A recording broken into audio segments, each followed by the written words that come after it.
towards the boat! Quick! Battling a super sea beast and its killer sword. Fast! All ahead full! All ahead full! Oh, what a fish! Oh! Okay. Taking a lot of life. Wrestling a whopper ray with a venomous whip. I see on the reef. Be careful of the sting, eh? Wrangling 600 volts of electrifying eel. I was about to fall in the water with the eel because it's just the sheer force of it pulling me in. And a surprise showdown with a prehistoric chainsaw.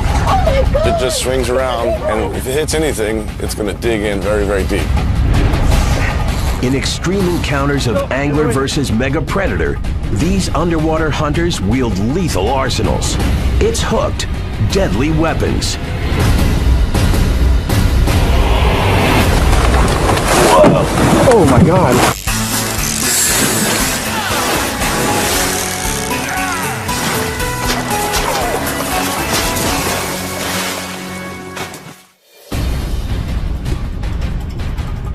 Super predators rule the depths with extreme and dangerous adaptations. Swords built to kill. Flesh-spearing venom barbs. Electric charges strong as tasers.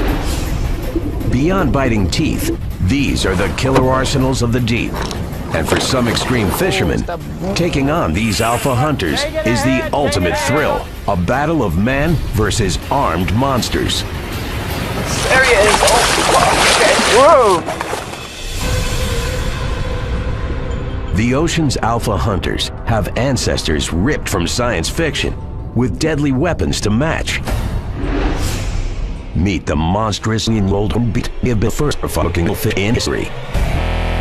Hey, it's me, Nick via the sea. They're some of the ocean's scariest saber-wielding predators. Swordfish. For one angler, a 50-year obsession to battle a record breaker turns into the fight of his life. Take it ahead! May 27, 2003, the Bay of Islands, northern New Zealand. In one of the most remote fishing meccas on Earth, devoted amateur angler Jerry Garrett sets out with his fishing buddy Jeff Stone and Jeff's girlfriend Heather. Skippy gear out. Their target? Whopper swordfish. Since Jerry's first swordfish catch in 1950, fish on Earth. A very powerful fish, and one that is the quest of every big game. It has all the characteristics of almost impossibility. It's a cross between a marlin and a big bluefin tuna. Combine the two and then give it a dose of steroids and a 6-month course in the gym, and then put a hook in it and try to stop it. 15-million-year-old evolutionary powerhouses. Swordfish can grow nearly 15 feet long, weighing almost 3/4 of a ton. Fast as cars, they can swim up to 50 miles an hour. But their most fearsome weapon is their sword-like snout. This jagged, jutting blade is actually an extended jawbone. Stretching about 1/3 of a swordfish's body length, their lethal bills can jut as long as 5 feet. With a rounded tip, the blade's topside flattens out much like a bird's beak, creating sharp edges. Incredibly, swordfish have no teeth. To hunt, they rely entirely on their swords. Basically swimming into a group of fish, slashing it from side to side, and any of the fish may become stunned or cut or injured like that, at which point the swordfish can swim back and eat them at its leisure. And when the hunter becomes the hunted, a swordfish's bill is a powerful defensive weapon.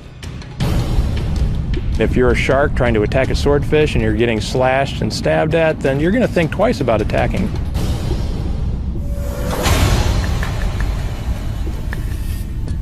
Yet not long ago, these tenacious predators nearly disappeared from the planet. In the 1990s, swordfish populations reached dangerous lows. Global conservation has helped the fish recover. Today, swordfish are on the rebound.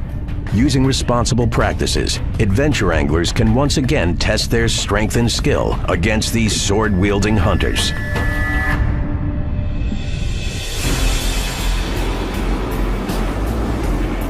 Now, in the boat, Jerry Garrett and his team head deeper into swordfish territory.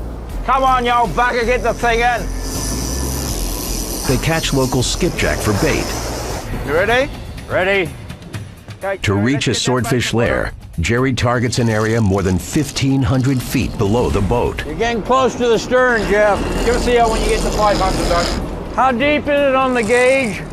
500. We've stopped. Something's happening. Okay.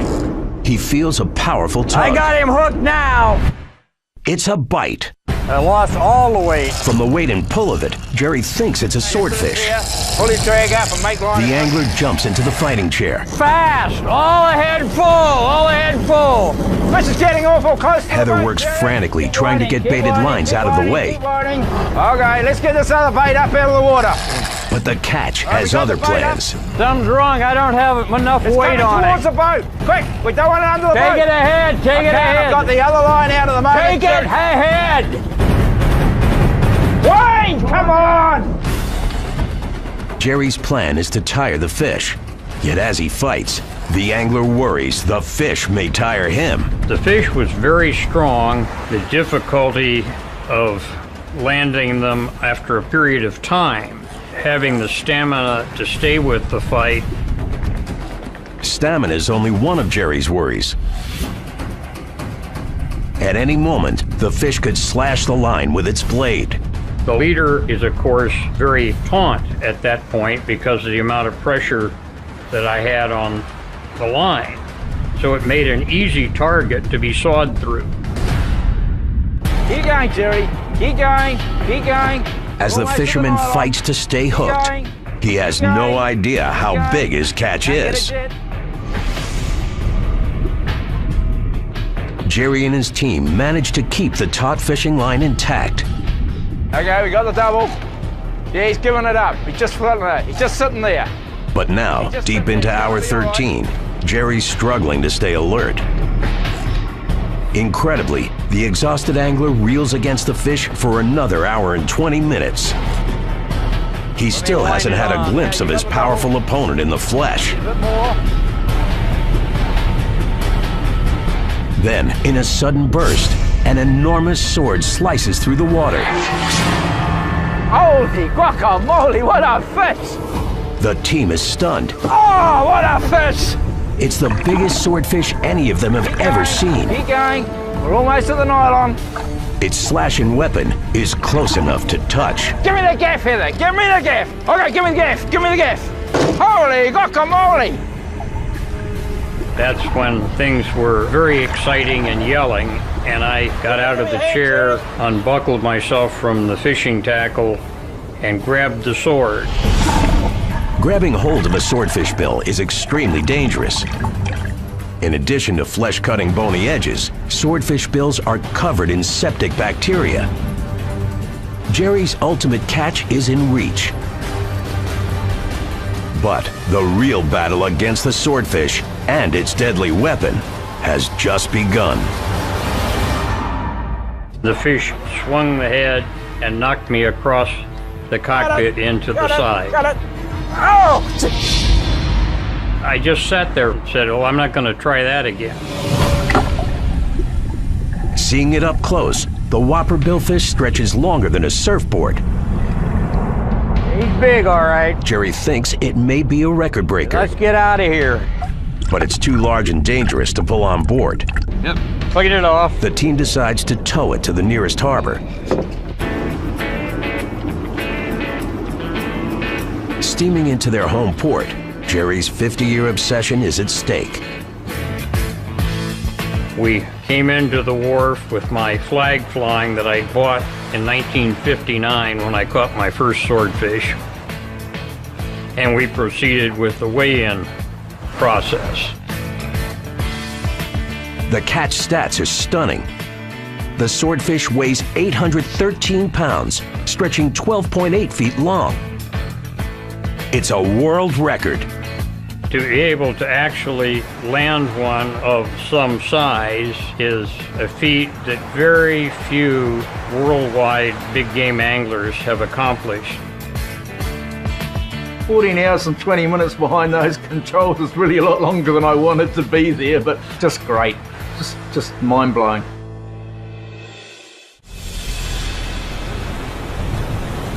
One of the deadliest underwater weapons is literally shocking: electricity. Many fish can detect electric fields, but only a few can generate a powerful field of their own. Species look truly petrifying. Helicoprion. This 300 million year old monster may have used its jaw like a tooth-covered lasso. Today, there's another jaw-dropping fish on the prowl. Combine shark, stingray, and swordfish into one astounding hunter, and it can only be the sawfish. This bizarre behemoth sports one of the ocean's strangest-looking weapons. But as sawfish fight for species survival, one extreme catch turns into a rescue mission.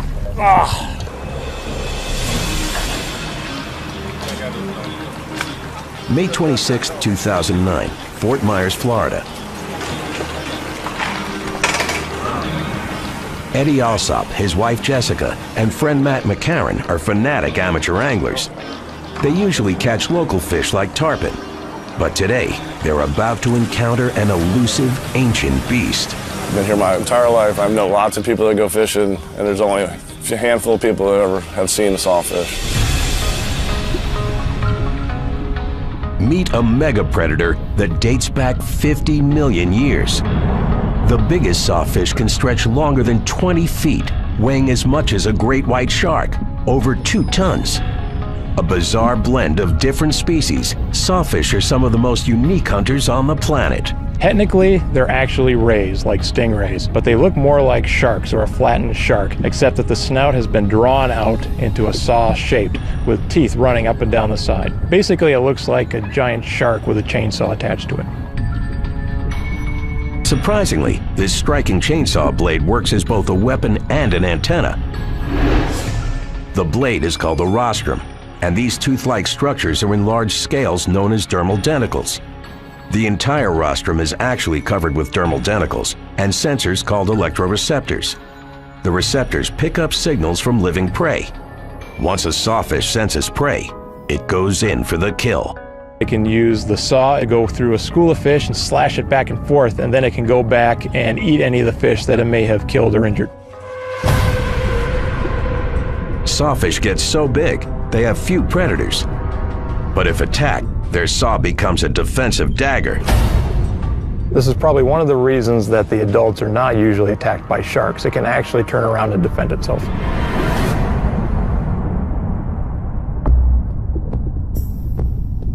Yet these prehistoric survivors are highly threatened. Listed as critically endangered, in the last century, it's estimated the world's sawfish population has declined 95%.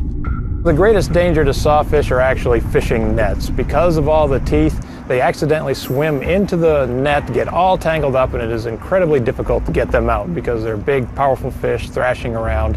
And usually the sawfish doesn't survive the encounter, at least historically, because it was just easier and safer for the fishermen to kill the sawfish. In the US and Australia, it's illegal to catch or kill sawfish. To help populations rebound, biologists are in a race to understand sawfish behavior and migration. Fishermen are instructed to report any sawfish encounters and to cut the line free immediately, safely releasing these endangered predators at all costs. But as these Florida fishing buddies head out on the ocean, no one's expecting a sawfish encounter. Jessica and Matt have landed a few tarpon, and now a large hammerhead shark is circling. Wow, look at that. Look at that hammerhead. Oh my God, it's huge. Huge. Awesome. Fish on, hey, fish on. Grab it. You're up, buddy. Eddie gets a bite. Hopefully it's that big hammerhead. Yeah, it's a big fish. He just went by. Oh my gosh. Yep, I'm gonna need a belt. He assumes it's the hammerhead. But as he straps on his fighting belt, he's shocked at what he feels. We're gonna catch a big shark. Compared to other fish, it was very strong. It was like fighting a Mack truck. The fish is so forceful, it's stripping line faster than Eddie can stop it. The angler has no idea he's hooked a prehistoric predator that's about to wield its weapon. Hopefully it's that big hammerhead. After setting out for a typical day's fishing, Eddie and Jessica Alsop and fishing buddy Matt McCarran are battling an unknown Goliath. I had to put both my thumbs on the reel to stop it from taking all my line off. If it would have run out of line, it would have snapped the line. We would have lost the fish. That's you, buddy. Eddie's convinced it's bigger than any fish he's ever encountered. As soon as he gains a few feet of line, the powerful whopper yanks it back. He's burning me again. Feels like a big old fish.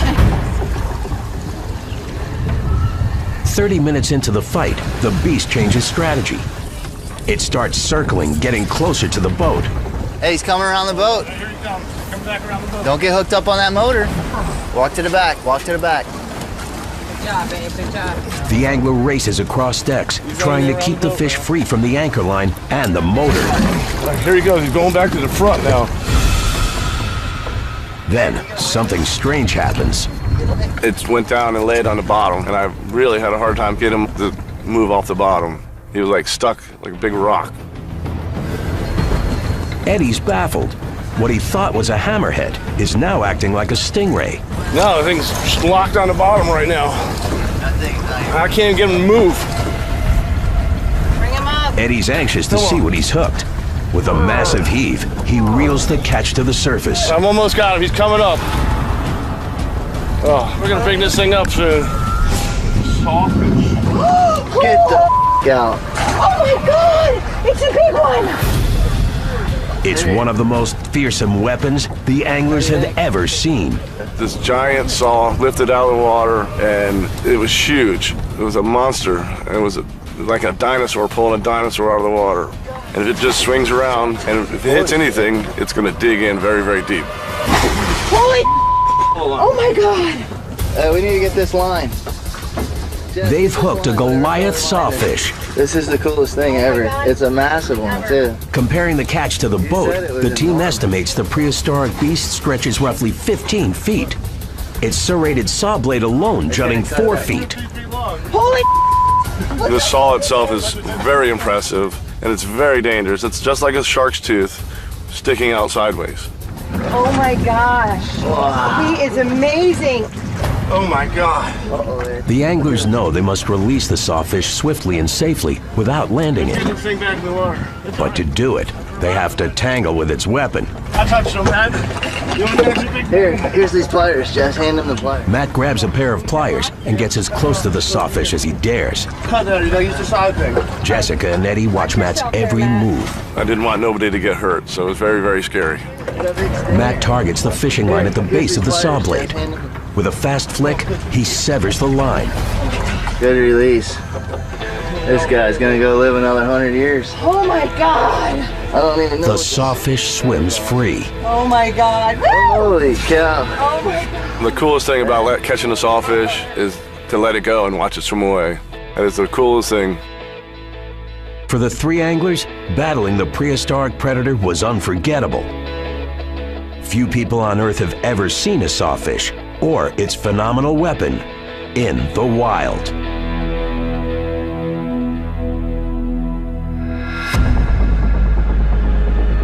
Today, the remarkable rare encounter serves as a reminder of the ultimate challenge of man versus weapon-wielding fish. Human development, climate change, overfishing, and pollution threaten these amazingly adapted alpha hunters. So the key to saving these remarkably designed fish is doing research to figure out what the problems are, what's impacting them, driving their numbers down, and then saving their habitat so they have a place to live, and then trying to put into play some type of regulations to curb overfishing so that we're not overharvesting them. Only through continued research, habitat conservation, and sustainable fishing can we save some of evolution's most incredible killer adaptations and the water's most amazing predators. It's hooked, deadly weapons.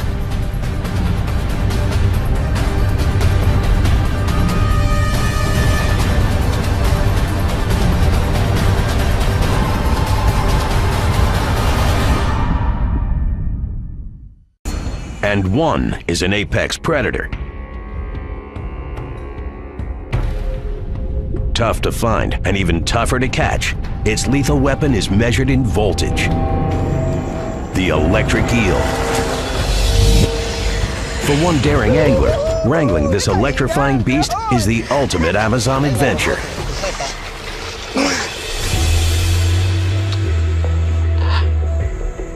May 15th, 2010, Amazon basin, Peru.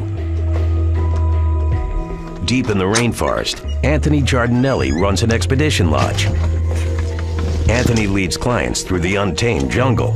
But for him, one of the most extreme tests of skill is the hunt for the electric eel. Randy, desata la soga. Vamos a agarrar este pez eléctrico.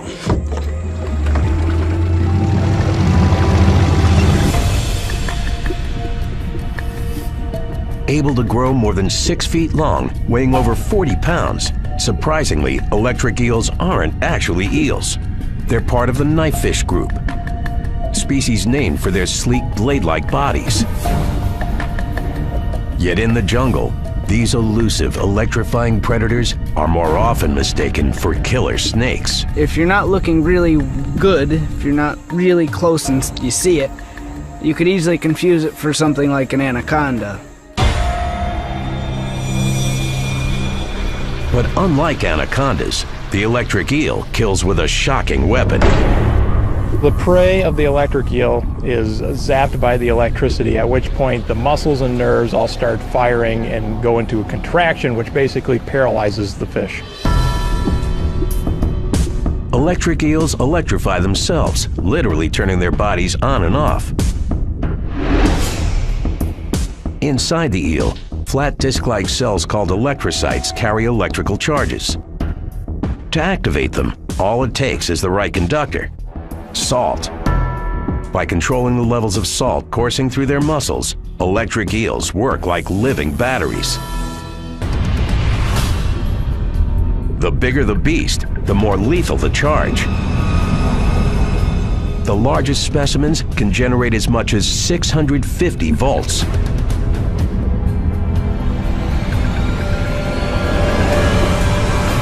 Wielding their weapon like a taser, electric eels stun fish, amphibians, even birds, and small mammals. Once they've stunned their prey, they swallow it whole. And even more remarkable is what they can do to predators. They can deliver shocks for an hour or more if they need to, so even if a crocodile or a large catfish or something else is trying to attack it and thinks it can wait it out, that's not going to work. The electric eel can defend itself for long periods of time. Electric eels never deliberately attack people, yet accidental contact can kill.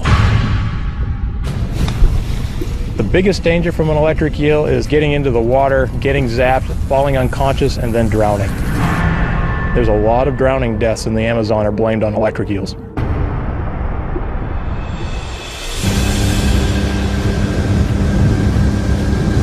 For Anthony and his co-worker Randy Kawachi, the thrill of the catch outweighs any danger.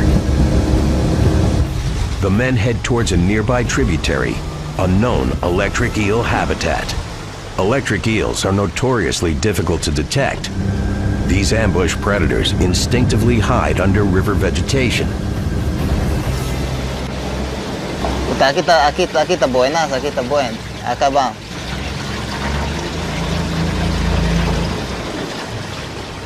The team locates their target spot. But to position themselves, they have to hack their way with a machete.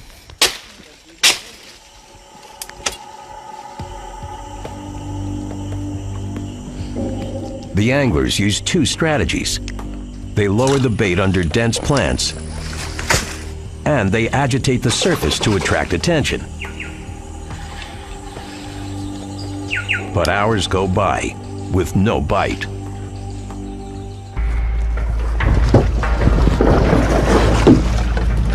Anthony decides to change location, moving deeper into the tributary. To get there, the men must hike into the jungle.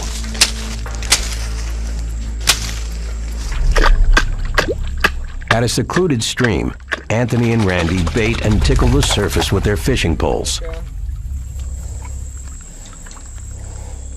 Randy, no hay nada por ahí.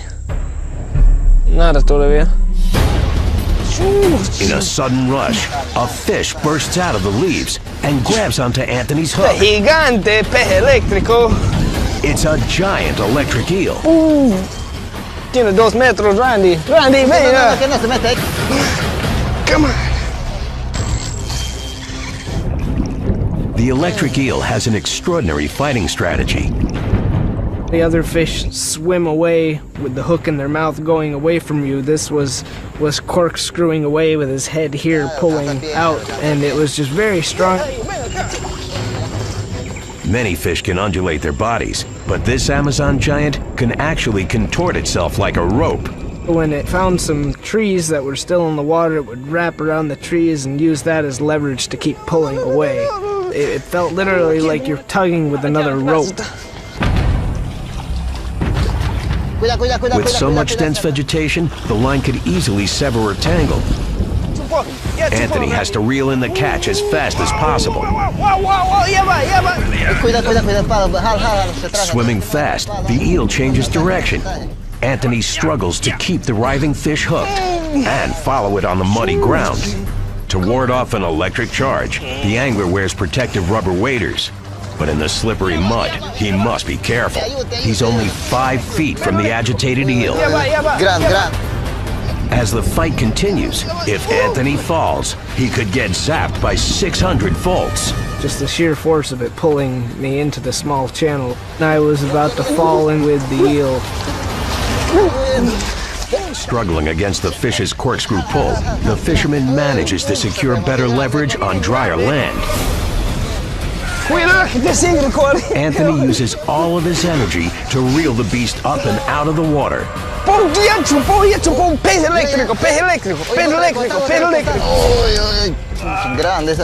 On the bank at last, it's one of the largest electric eels Anthony's ever seen. The whopper knifefish measures 6 feet, 3 inches long, weighing over 30 pounds.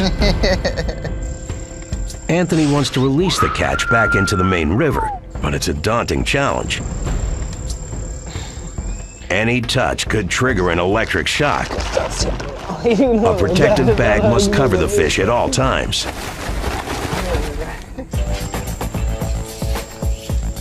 As a further precaution, the men hang the eel from a stick.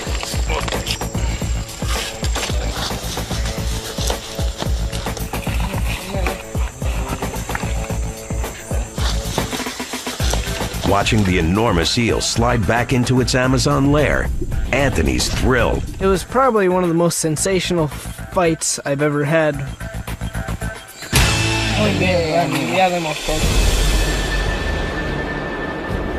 In a fearful legacy of armed fish, one of the most ancient is a 300-million-year-old shark, the Stethocyanthus. This spiked fin may have been a terrifying ramming and thrashing device.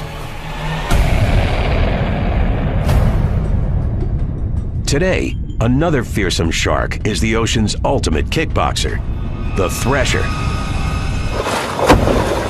Its deadly weapon? Blunt trauma.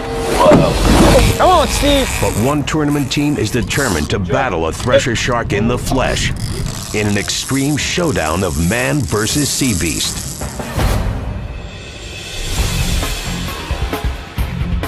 September 9th, 2006, Portland, Maine. Steve York joins his friends Mike and Bob Soucy for the 2-day Casco Bay Shark Tournament. On the tournament's first day, Mike and Bob spotted a huge thresher shark in the waters. Now, with less than a day remaining in the competition, they're back out on a mission. So it's pretty cool, actually quite amazing to target a shark and then go out and actually find. It was pretty amazing because the thresher sharks are very rare up here. Massive and deadly, the thresher shark can grow as long as 20 feet, weighing up to 750 pounds. But the thresher's most remarkable feature is a tail as long as its entire body.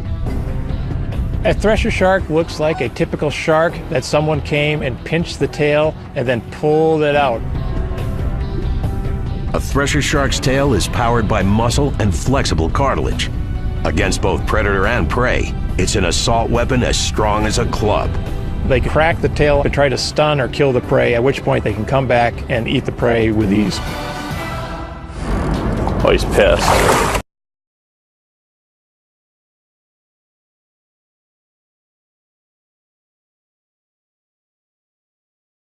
Earth. A very powerful fish, and one that is the quest of every big game. It has all the characteristics of almost impossibility. It's a cross between a marlin and a big bluefin tuna. Combine the two and then give it a dose of steroids and a 6-month course in the gym, and then put a hook in it and try to stop it.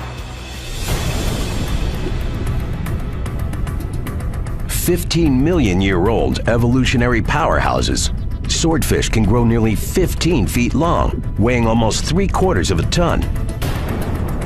Fast as cars, they can swim up to 50 miles an hour. But their most fearsome weapon is their sword-like snout.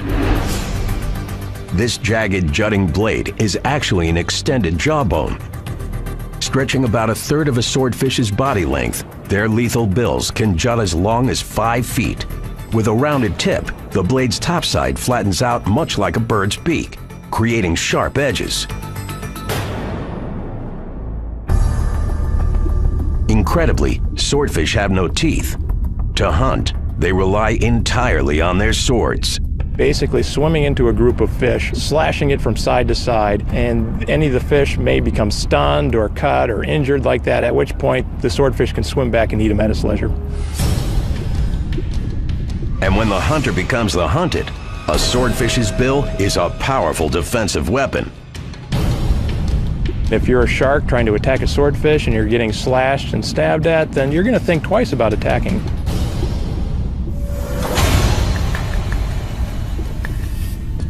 Yet not long ago, these tenacious predators nearly disappeared from the planet. In the 1990s, swordfish populations reached dangerous lows.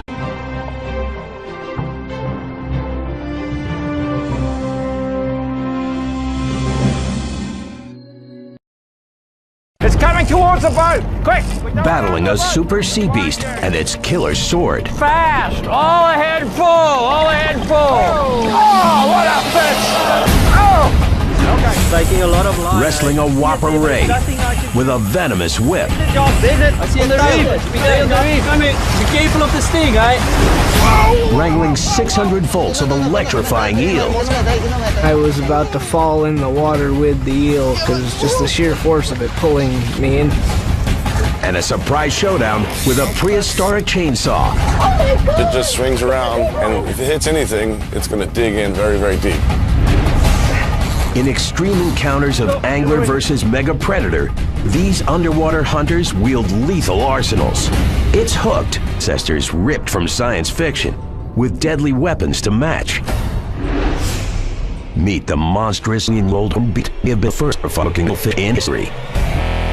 Today, it's me, Nick the sea. They're some of the ocean's scariest, saber-wielding predators. Swordfish.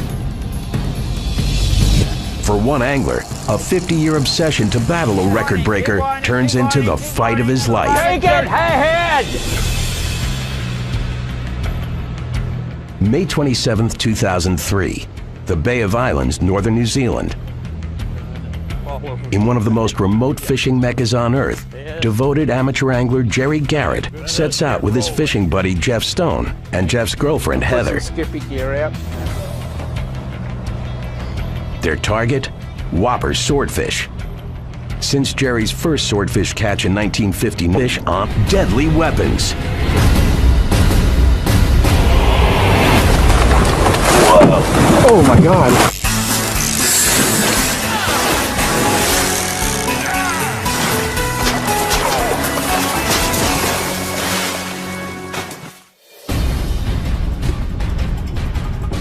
super predators rule the depths with extreme and dangerous adaptations.